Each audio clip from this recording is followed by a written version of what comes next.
couple things about the economy that I thought I would touch on.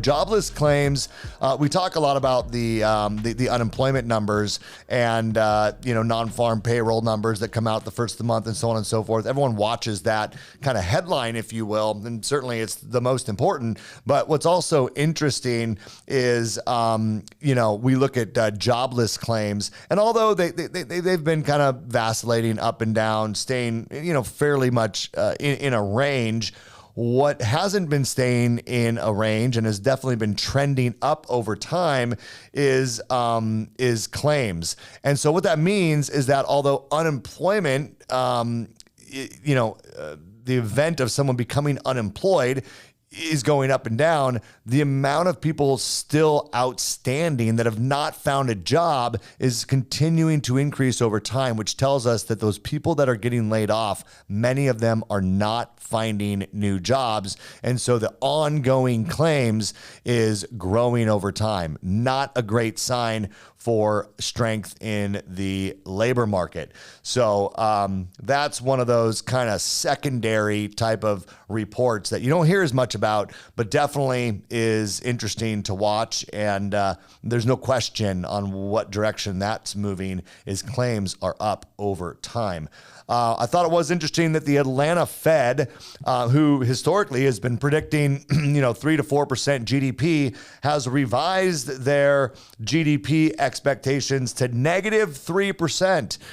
That's the Atlanta Fed. So they are anticipating a recession. I thought that was interesting bit of news, not just because they're anticipating a recession, but because it was such a reversal from what their position had been in the past. I don't know what's driving that revision, but again, another sign that we may be heading towards some level of recession in the United States. Corporate profits are down. That's not good. I was listening to a podcast the other day talking about corporate bankruptcies, and there is more than there's been in a very long time, since like 2011 or 12, I believe it was. So really since after the financial crash. But corporate profits are down, and there is a lot of government fiscal tightening, and it is expected that government profits, especially obviously those companies that rely on government contracts, that as you see fiscal tightening, it will only escalate the downturn in profits for companies.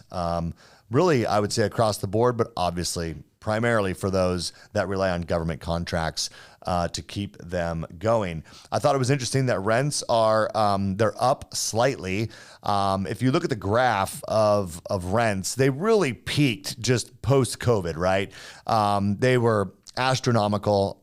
They came down significantly. Look to me, based on the graph, they kind of hit their low in mid 2023, and they've just been slightly increasing over time. So, as far as the measure of, affordability of housing, right? So if rates go up, yes, we know that purchasing a home is as unaffordable as it's been, but this closes that gap a little bit. And although rents have been super low in mid 23, it did nothing to impact the price of homes. We did not see home prices drop as a result, which you would think would typically happen. We're starting to see some softening now in some markets around housing. We're seeing more listings, more inventory, more price drops. So it'll be interesting to see how those numbers play out. I did mention, I think in my last market update, that year over year appreciation was still over 4% on pretty much every read of appreciation that you can find out there. But nonetheless, rents are steadily increasing.